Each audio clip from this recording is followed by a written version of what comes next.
El tapón no es tan pesado si estás bien acompañado. Escucha MAP Radio, solo por la X. Quisiera decir que estoy contenta y en el mismo ánimo, yo te entiendo. pero la realidad es que quería como que recordáramos que tratamos de empezar el programa con ánimo, pero hoy particularmente nuestro país solidario, hermano de Venezuela, se siente muy afectado por lo que acaba de pasar en Venezuela.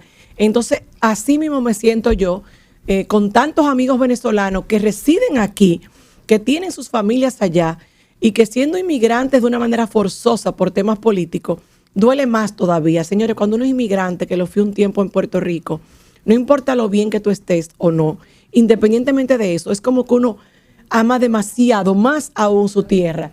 Entonces, tú ver una tragedia así desde lejos, te toca muchísimo, pero además, porque también todos, con tantos amigos que hemos hecho de Venezuela, pues también sabemos que hay muchas de esas personas que tienen sus familias allá, que están viviendo un momento terrible. Y yo me puedo identificar porque esto es como un recordatorio de lo vulnerables que somos, sobre todo con las cosas de la naturaleza, que no hay manera de prevenir ni de avisar. Y porque Venezuela es un país como el nuestro, en el sentido de que no está preparado para estos terremotos. ¿Por qué? Porque tenemos lugares como Chile, Japón, México, donde constantemente tiembla. Entonces han sido estructurados, creados, levantados, incluso sus torres a prueba de esto. Y aunque pasan sus sustos, están muy protegidos, además de que tienen un estado cada uno que rápidamente está preparado para reaccionar y poder salir de abajo de esa situación. Y un sistema de salud funcional. Totalmente. Entonces, ¿qué pasa? Venezuela en eso se parece a nosotros, que es un país subdesarrollado, con muchísimas carencias, con estructuras viejas o nuevas, pero no necesariamente preparadas para estos terremotos, y acaba de vivir un doble sismo, algo rarísimo, de hecho rarísimo, porque fue 2 terremotos con 40 segundos de diferencia entre uno y otro, que no fue la típica réplica, porque luego hubo 30 réplicas más. Entonces, en este momento, ante todo, quiero decir que estamos con ustedes, hermanos venezolanos, y que estamos en oración para que Dios les guíe y para que puedan salir de esto con los menos afectados posible. Le doy la palabra ahora a mis compañeros. Bueno, sí, a Graciela y Yamel, que también están aquí hoy en este día. Así es. Tenemos sentimientos encontrados, señores. Tenemos sentimientos encontrados en este día, en este programa, porque también hoy ya tenemos lo que es la inauguración del torneo, de nuestro torneo de pádel X102, a beneficio de la Fundación San Jude de los niños con cáncer. Y bueno, también teníamos y no podíamos dejar de hablar de esta situación que estamos viviendo a nivel del Caribe. Ayer incluso muchos de nosotros vivimos momentos de tensión luego de enterarnos de lo que había pasado con los 2 sismos consecutivos que tuvieron una diferencia de 39 segundos, en donde fue muy fuerte en Venezuela, e incluso sí arrojaron una información de que aquí en Santo Domingo, en el sur de nuestro país, sí arrojaron la información de que había alerta de tsunami. Yo empecé a llamar a todo el mundo y gracias a Dios, a las pocas, como a la hora, ya realmente habían dicho que no, que se había quitado la alerta y demás, pero que sí, que estuviésemos pendientes a todas las noticias meteorológicas y demás, porque hay una situación que obviamente nosotros no podemos prevenir, pero tenemos que estar atentos. Y yo desde ayer tengo esa sensación de alerta que no se me va, precisamente por lo que está viviendo en Venezuela. Tengo muchos amigos venezolanos que incluso hasta esta mañana no habían hablado con sus familiares, sí, porque incluso han tenido que ir a lugares, o sea, los que sí están a salvo, tuvieron que acudir a lugares específicos donde sí hay internet y electricidad para poder desde ahí llamar a sus familias aquí, que en ese momento que pasaron los sismos no se pudieron comunicar.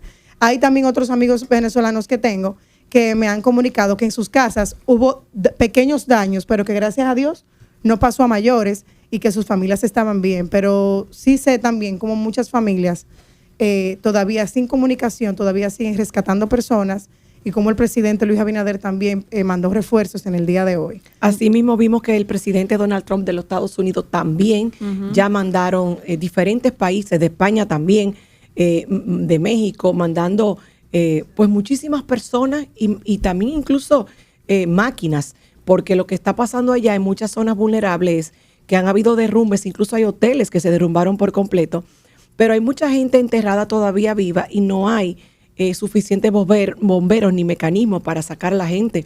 y las imágenes son devastadoras, realmente son devastadoras. Pero mira, yo estamos quiero hablando de resaltar- que hasta hace unas horas iban ya 188 fallecidos, Ay. más de 1.520 heridos, pero eso ha ido aumentando. Estamos Eso ha ido hablando que esto fue aumentando, hace unas horas. Sí. Pero 30 también- réplicas siguiendo estos dos sismos de magnitud de 7.5 y 7.2, que además no fueron en el mar, fueron en la tierra, a una profundidad relativamente pequeña, porque muchas veces uno no entiende por qué un sismo de una misma magnitud puede afectar más a un lugar que otro. Es que depende si fue muy profundo, si fue muy alejado del centro, dónde fue el epicentro. Fue más que nada en Guaira, Es que también correcto. tengo información y no lo sabía, que justamente en esa misma zona, en Guaira, fue que hubo una inundación hace unos años en esa misma, inclusive calle y todo, y de ahí fue donde más edificaciones se cayeron. Algo sumamente importante y positivo que sí pude ver esta mañana es que hay una venezolana llamada Julia Mariano, que ella creó una página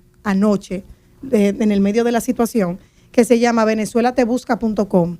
En esa página de venezuelatebusca.com tú puedes entrar y ahí te sale literalmente las personas registradas que tú quieres, o sea, personas que tú quieres registrar que están en búsqueda, que están desaparecidas, y ahí también te va arrojando cuáles ya han ido encontrando y cuáles básicamente aún están siendo buscadas. Solo esta mañana, habían 8.615 personas que estaban registradas para búsqueda y se habían encontrado 239. El número va a piña, te arrojo. Hace Me 3 reviso. horas eran 37,000 personas que ya se Wow. habían reportado como desaparecidas.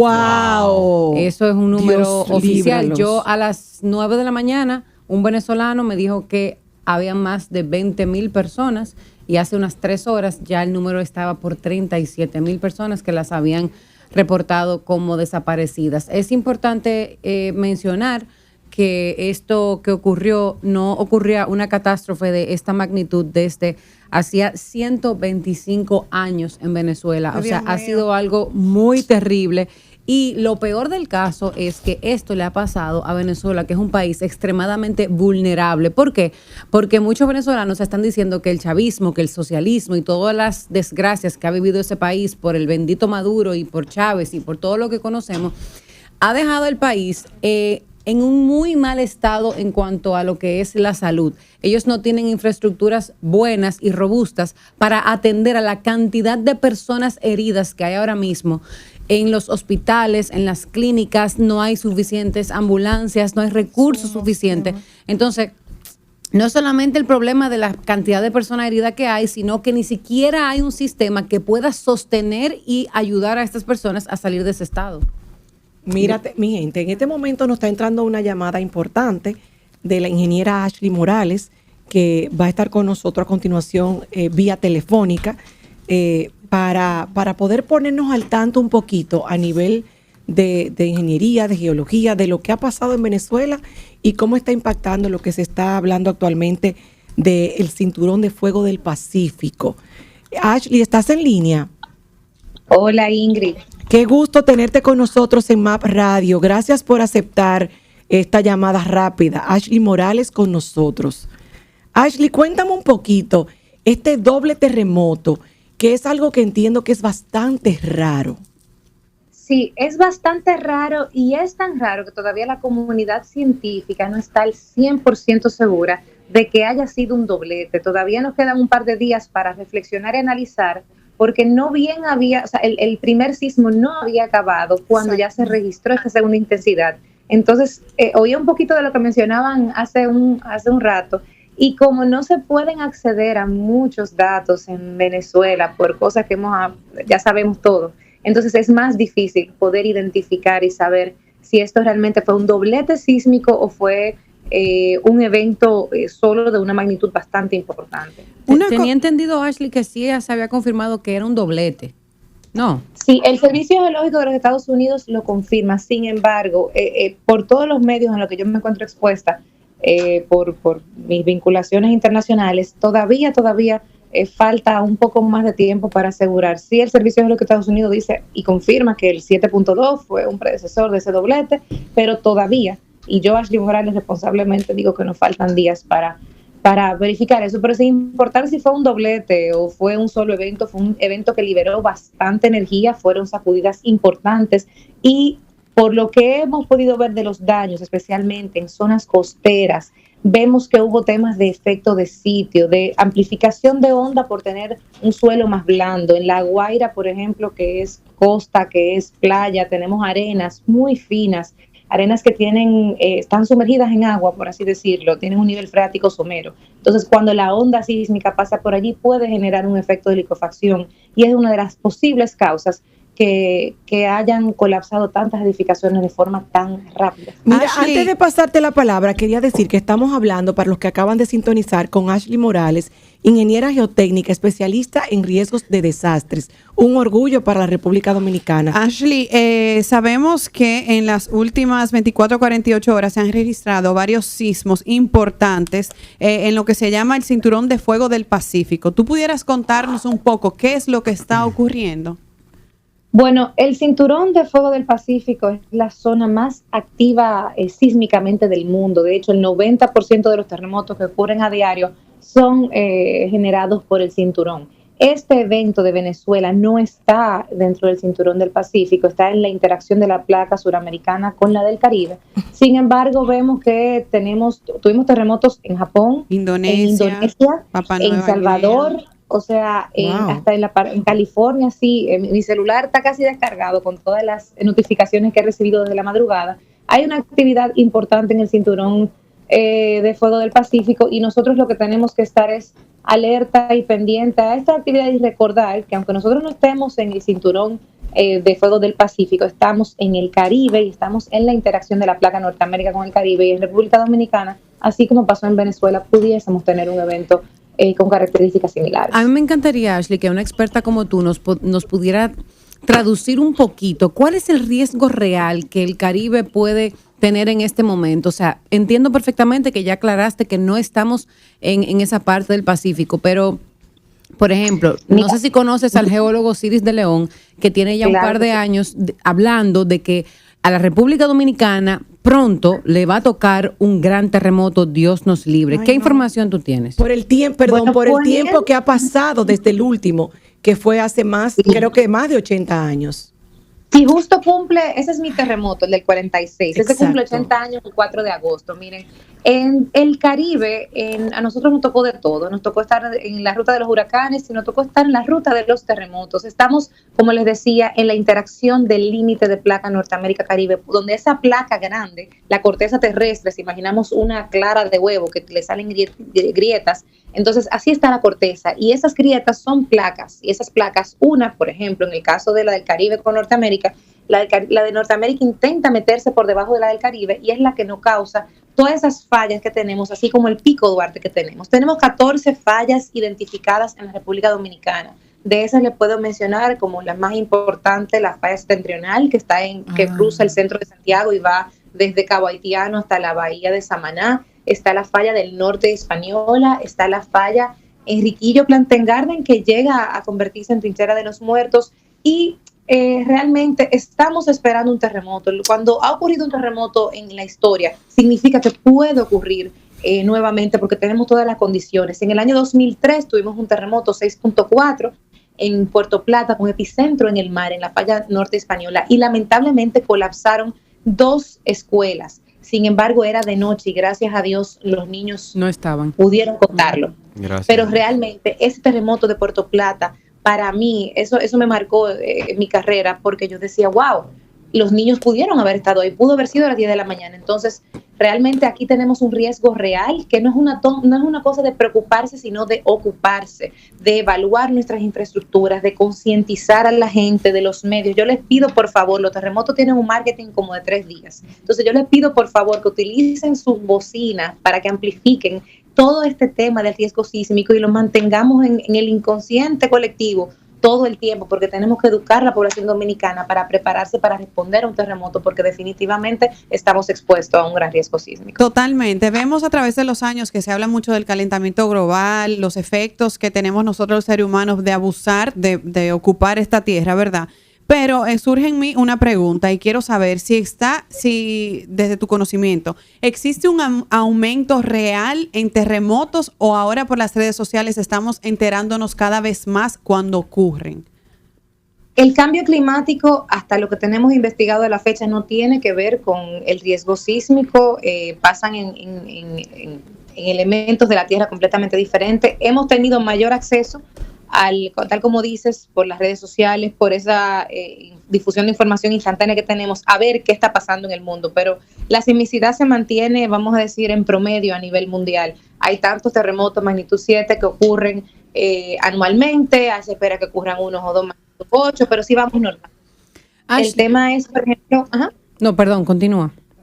Sí, que con el tema del cambio climático, lo que me preocupa y lo que le preocupa a la comunidad que trabaja gestión de riesgo es que puedan darse eventos multiamenaza, que nos agarre el terremoto en temporada ciclónica y que entonces tengamos inundación y luego colapso por un terremoto. Entonces tenemos que comenzar a pensar en ese contexto multiamenaza, porque eso se dio, por ejemplo, en el COVID.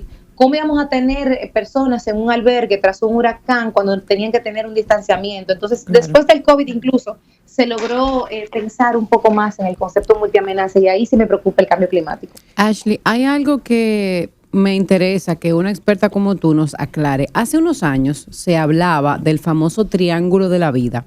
Y se hizo un poquito de brainwash a la gente, se le lavó el cerebro y se le dijo que teníamos que ponernos al lado de los objetos para crear un supuesto triángulo o que nos teníamos que poner debajo de los marcos de las puertas si sentíamos un terremoto. Eso tengo entendido que ya no está actualizado y que al 2026 las recomendaciones son otras y me encantaría que a nuestra audiencia tú nos puedas decir detalladamente cuál es el protocolo real que tenemos que seguir si sentimos un terremoto. Excelente, gracias. Claro que sí. El triángulo de la vida sí está descartado científicamente. No hay seguridad de que porque nos coloquemos al lado de un objeto fuerte pueda generarse ese triángulo como se hizo esa campaña en ese momento. Bien. Las recomendaciones son varias, dependiendo primero de la edificación y la estructura que nos encontremos.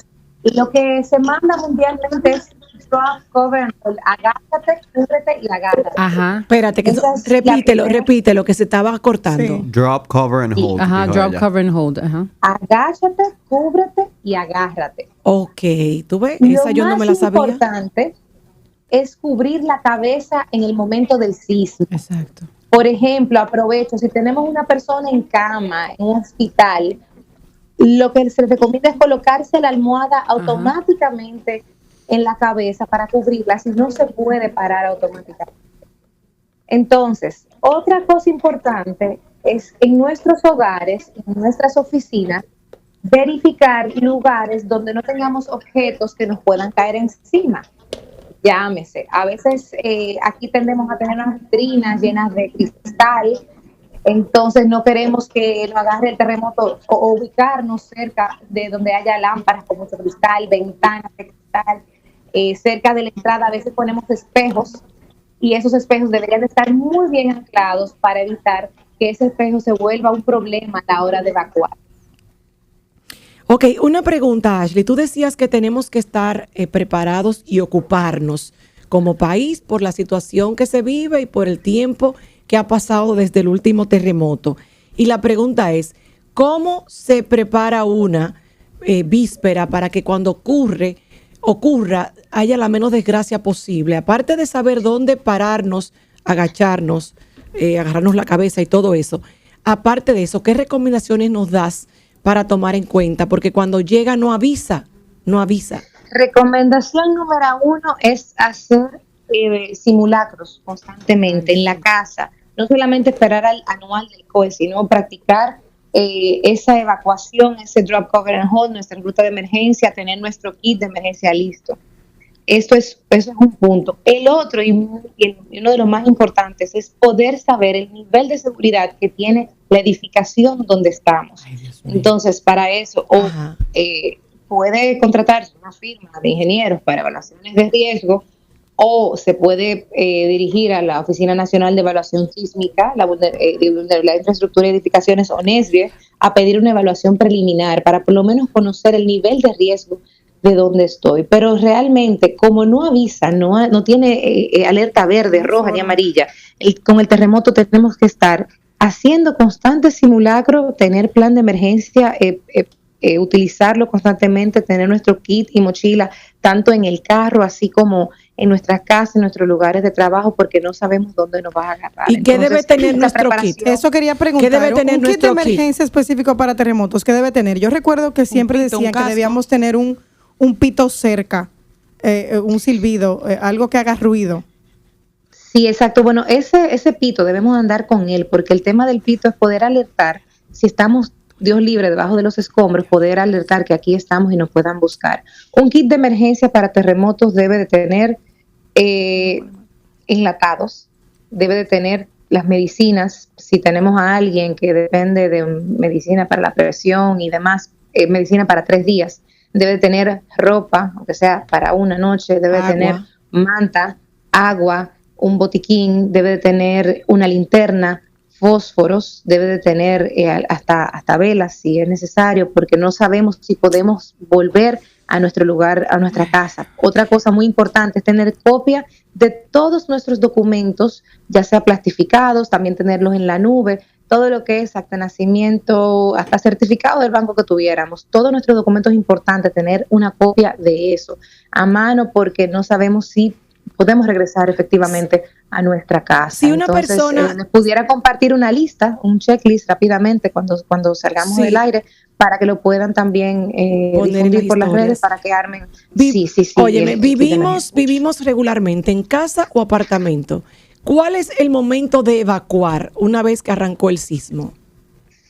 Bueno, realmente ahí depende de esa edificación, de qué tan segura estemos de que esté. Sin embargo, cuando el terremoto está ocurriendo, procedemos a agacharnos, cubrirnos y agarrarnos. Eso es considerando que la edificación que vivimos llevó una supervisión de ingeniería, fue hecha con un nivel de ingeniería previo. Y después de que acaba el terremoto, entonces procedemos a evacuar y colocarnos en un lugar donde no tengamos un poste de luz cerca, ni nada que nos pueda generar, un árbol, algo que nos pueda golpear después del evento. Se han visto casos que hay gente que evacúa la edificación y luego le cae algo en la cabeza que le hace daño. Entonces, realmente tenemos que estudiar todo eso antes de y poder identificar esos lugares seguros para entonces poder actuar de acuerdo, o sea, efectivamente a la hora que ocurre el sismo. Hoy en día sabemos que se usa mucho la construcción aligerada para grandes edificios e incluso casas. ¿Eso es conveniente? ¿No lo es? Hemos escuchado diferentes versiones de que en efecto sí es mejor porque así los escombros suelen ser menos pesados, más flexibles. ¿Puedes hablar un poco sobre eso?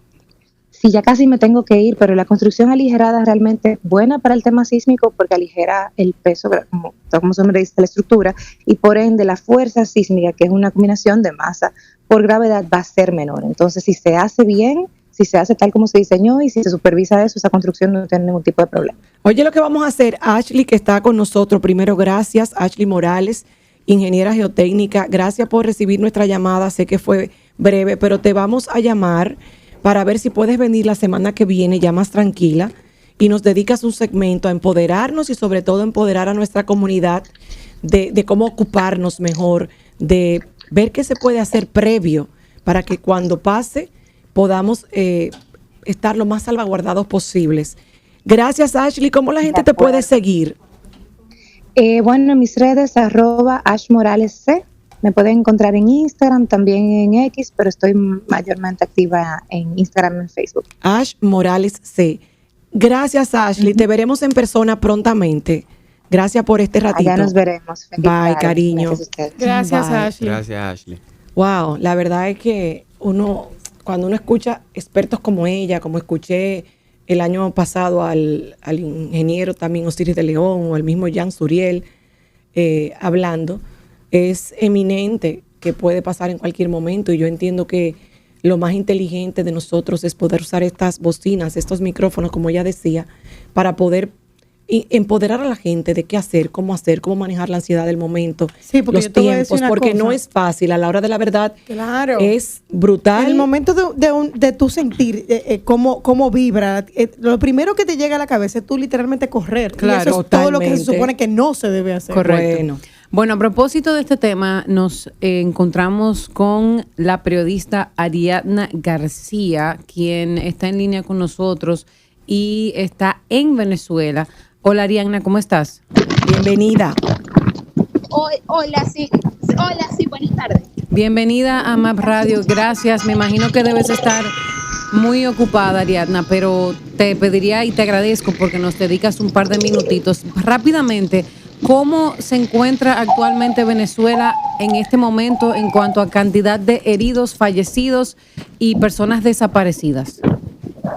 Sí, hola, gracias por el contacto. Bueno, el último reporte oficial decía que las cifras ya habían ascendido a 188 muertes y más de 1.500 heridos. También decían que hay más de 3.000 familias damnificadas. Wow. ¿Cuál es la zona en la que esto ha afectado más? Escuché que en Carabobo fue muy fuerte y también me gustaría que aclararas, escuché que la razón por la cual hay familias completas que están desaparecidas es porque ayer era día feriado en Venezuela y que mucha gente estaba en su casa. Sí, la verdad, bueno, hay zonas que están mucho más afectadas que otras, por ejemplo, San Bernardino, Los Palos Grandes, La Guaira. La Guaira pues ha sido de los estados más golpeados y también esto que mencionabas, ayer se celebraba San Juan aquí en Venezuela, una festividad muy importante para el país y había gente que había ido a La Guaira justamente a celebrar San Juan. Había gente que estaba en su casa porque no les había tocado trabajar y bueno, la verdad esto ha sido una tragedia para todos los venezolanos. Ariadna, perdóname, pero ¿dónde te encontró a ti este terremoto? ¿Dónde tú estabas? Cuéntanos un poquito de tu experiencia. Sí, yo me encontraba en mi casa, yo había salido y había regresado como unas 2 horas antes y estaba en la cama y sentí cuando la cama empezó a moverse, es algo también muy importante decirles que no somos un país que está habituado a vivir eventos sísmicos. Generalmente cuando hemos vivido como estas cosas en tiempos recientes pues han sido muy breves. Cuando yo siento que la cama se mueve pues pensé que iba a ser tan breve como lo habíamos vivido. Sí. Sin embargo, bueno, esto empezó a tener una dimensión que yo la verdad creí que la casa se iba a venir abajo, creí que la casa de mis vecinos se iba a venir abajo, salí corriendo, costó abrir las puertas y cuando llegué a la acera, algo que me impresionaba mucho era que el portón de la casa de al lado, que además es una residencia estudiantil, imagínense ustedes, habían muchas niñas allí, el portón se movía, se batía con mucha fuerza. Y luego, bueno, fueron muchas réplicas. De hecho, hoy ha habido réplicas, las hemos sentido. Eso hace que pues el susto no ceda, ¿no?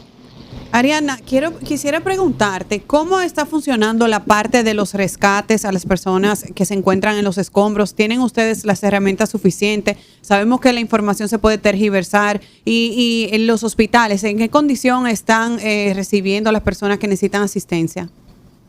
Sí, me gustaría hablarte de lo que yo he podido constatar. Claro. Sí, se va a necesitar mucho apoyo para rescate, están pidiendo mucho apoyo para maquinaria, incluso palas, herramientas, cualquier cosa que sirva para mover escombros. La gente está pidiendo ayuda. Hablaba con un bombero cerca de un edificio que colapsó en San Bernardino, edificio Rita, donde allí hay pues labores de búsqueda muy importantes porque el edificio se desplomó completamente y el bombero decía pues que lo que más le preocupaba era el relevo de ese personal, si va a haber pues capacidad suficiente para poder relevar a quienes están haciendo estas labores desde el día de ayer. ¿Cómo podemos ayudar desde aquí? ¿Qué podemos hacer? ¿Qué, a través de las redes sociales, hay alguna página específica? Tenemos información de alguna, pero si tú pudieras concretizar alguna para ayudar a encontrar a esas personas desaparecidas o cualquier otra forma de ayuda. Sí, yo creo que una cosa muy importante ahorita es, por ejemplo, ver las redes sociales de Cáritas, el Dividendo Voluntario para la Comunidad. Han activado centros de acopio, la Conferencia Episcopal Venezolana, también los estudiantes de la UCB tienen un centro de acopio allí mismo en la UCB y bueno, me indicaron más temprano que iban a ver cómo creaban alguna plataforma o solución para que la gente que esté afuera pueda ayudar.